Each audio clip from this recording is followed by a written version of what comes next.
General Xylar stood rigid in the vast chamber of the Imperial High Council, his scaled hands clenched behind his back. His posture was that of a seasoned warrior, one who had seen too much, lost too much. The councillors sat in their elevated seats, their golden robes gleaming under the artificial light, their expressions ranging from indifferent to amused. "The humans are not what you believe them to be," Xylar said, his voice low and firm. "They are not another primitive species waiting to be conquered. They are something else entirely, something far worse." A ripple of laughter passed through the council. One of the elder members, Councillor Valzek, leaned forward, his lipless mouth curled in condescension. "You would have us believe that an undeveloped species from a backwater world poses a threat to the Zalrith Empire?" He gestured to the others, who murmured their agreement. "Our fleets have crushed civilizations 10 times their size. What could these humans possibly do against us?" Xylar's jaw tightened. He had fought against countless species, but none had ever unsettled him the way humanity had. They were small, fragile things compared to the armored warriors of the Zalrith, yet their endurance defied logic. Their ability to adapt was terrifying. He had seen them fight, had seen them bleed and keep coming, seen them lose entire battalions and attack with even greater ferocity. He took a step forward, his voice cold with warning. "I fought them once," he said. "Not long ago in the outer colonies. A minor skirmish, the Empire thought. A handful of human soldiers stranded on a captured Zalrith world. We expected them to surrender or die quickly. But they didn't." The chamber fell silent. Though many still smirked, others now listened. "We had superior numbers, superior weapons, and complete control of the battlefield." He exhaled slowly, memories clawing their way back. "Yet for every human we killed, 10 more seemed to rise. They refused to break, refused to surrender. Even wounded, they fought. Even outnumbered, they adapted. We lost hundreds before we managed to annihilate them." Xylar's golden eyes locked onto the Emperor, who had remained silent throughout. They should not have won that battle. By every calculation they should have been crushed in hours. But they weren't. "And that is why I warn you now, do not provoke them." Silence followed. Then a voice sharp and derisive. "This is the fear of an old soldier, nothing more." The speaker was General Vrothzek, commander of the Imperial Armada. His deep crimson scales gleamed under the chamber lights, and his clawed fingers tapped the hilt of his ceremonial blade. A few desperate warriors fighting to the last does not make a species formidable. It makes them reckless. His eyes glowed with amusement. "Had you not wasted so much time fearing them, perhaps the battle would have ended sooner." Laughter erupted again, louder this time. Xylar's fists clenched. He knew these men, had fought beside some of them, had watched others order legions to their deaths. They were arrogant, drunk on power. They had never fought in the mud, never seen their soldiers clawing at their throats as human knives sliced through their armor. They had never seen a human, shot through the chest, keep moving forward to drag a Zalrith soldier into the abyss with them. "You are making a mistake," he said evenly. "You think of them as prey. But humanity is not prey. It is a wounded beast with nothing to lose, and that is the most dangerous kind." The Emperor finally stirred, his voice a deep, measured rumble. "And yet, General Xylar, it is a beast that has not yet been tested against the full might of the Empire." Xylar hesitated. He had once believed the same.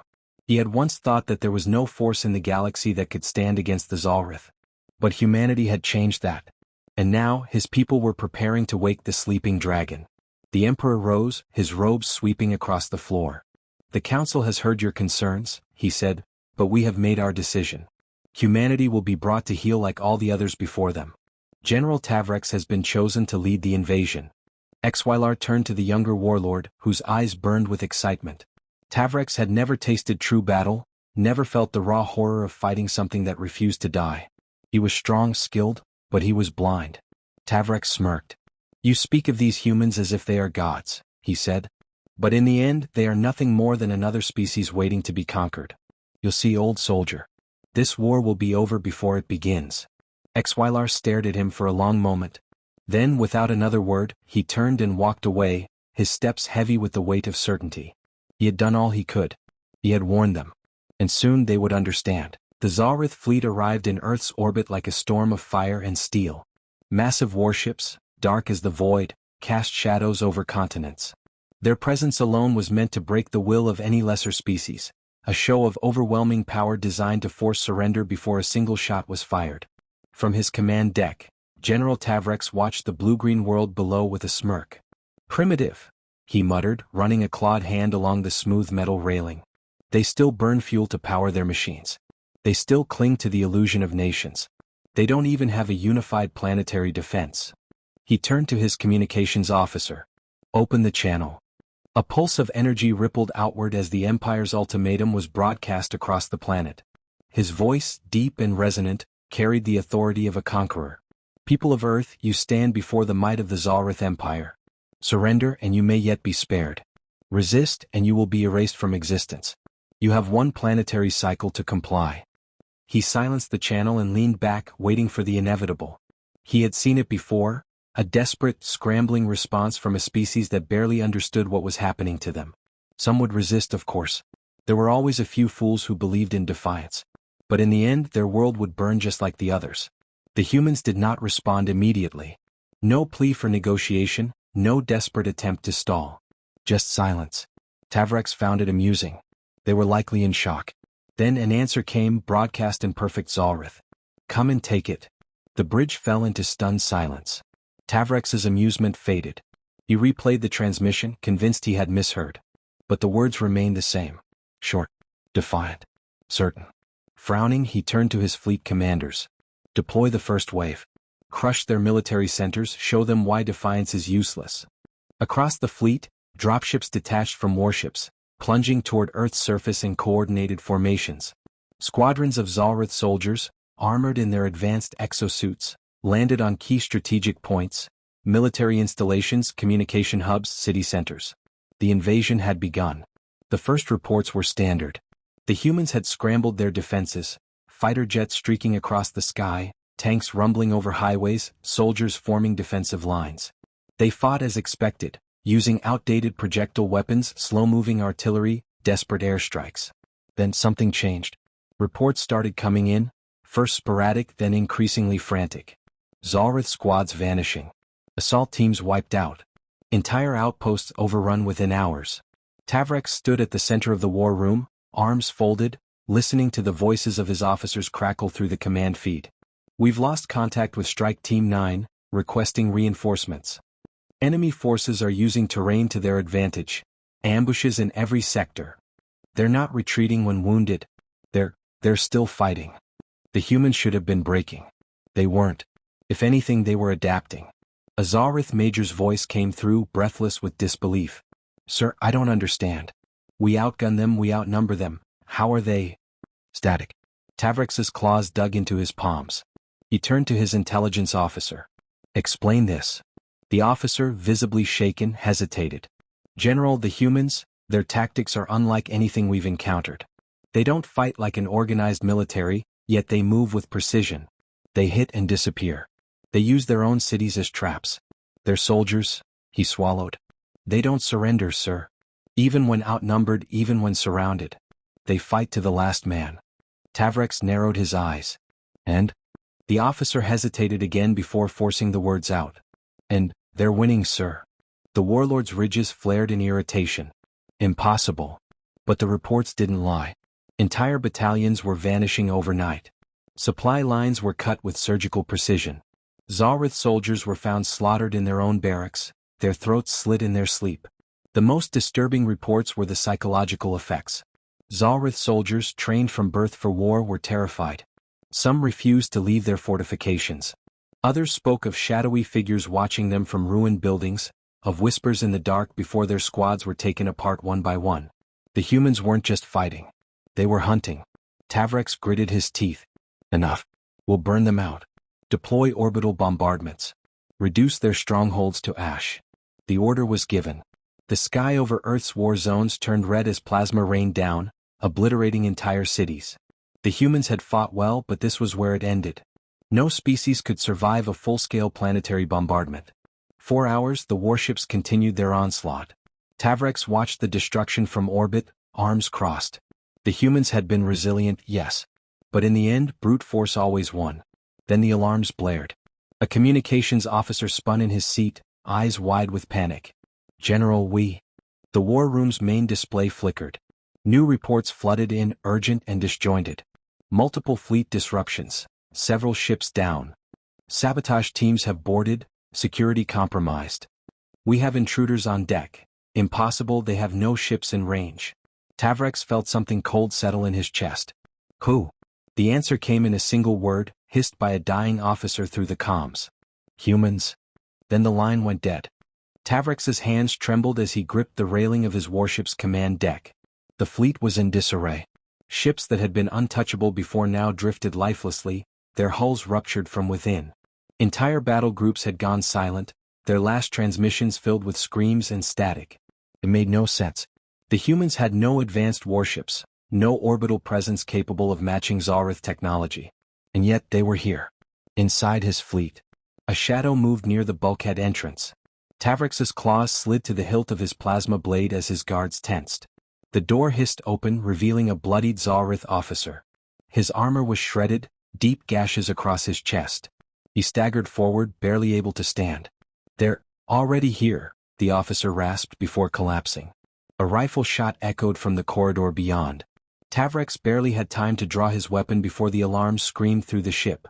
Human soldiers poured in like wraiths from the dark, their weapons barking death in rapid, controlled bursts. They moved with terrifying efficiency, too fast, too precise for what should have been a scattered resistance force. Tavrex roared, slicing through the air with his blade, cutting down one of the attackers. But the humans didn't fall back. They advanced. They fought like creatures who knew no fear, who had been forged in battle and tempered in suffering. Even as Zalrith warriors retaliated, the humans wove through the chaos, striking from angles that defied logic. The command deck became a slaughterhouse. Zalrith bodies slumped against control consoles, their once mighty presence reduced to panicked, desperate movements. Tavrex barely managed to activate the emergency barrier before another human soldier lunged for him, knife in hand. The attacker struck the energy shield, a flicker of frustration passing over his blood-smeared face before he disappeared back into the carnage.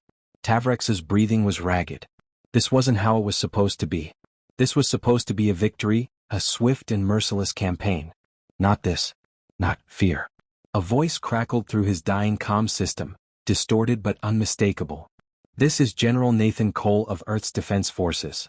Tavrex turned sharply toward the nearest display screen. The image flickered, revealing the human commander, a hard-eyed figure clad in worn combat armor, his face lined with battle scars. Behind him, a war room filled with humans moved with cold efficiency. Cole's voice was calm, almost conversational. You came to our world thinking we were prey. That we would kneel before your empire. His lips curled into something that wasn't quite a smile. You were wrong. Tavrex bared his teeth. You are insects fighting against the inevitable. This changes nothing. Cole tilted his head slightly as if amused. You think this is the battle? He leaned closer to the screen, his eyes like steel. This was just the first lesson. Tavrex snarled, slamming a fist against the console. You've taken one ship. You think this is victory? Cole exhaled sharply through his nose. One ship. He stepped aside, revealing a tactical map behind him, one that displayed the entire Zalrith fleet. Red markers blinked across it. This isn't one ship, General, Cole said. It's your entire invasion force. And it belongs to us now. Tavrex's stomach dropped. His fingers flew over the console, pulling up real-time fleet data. The horror clawed its way into his chest as he saw the truth.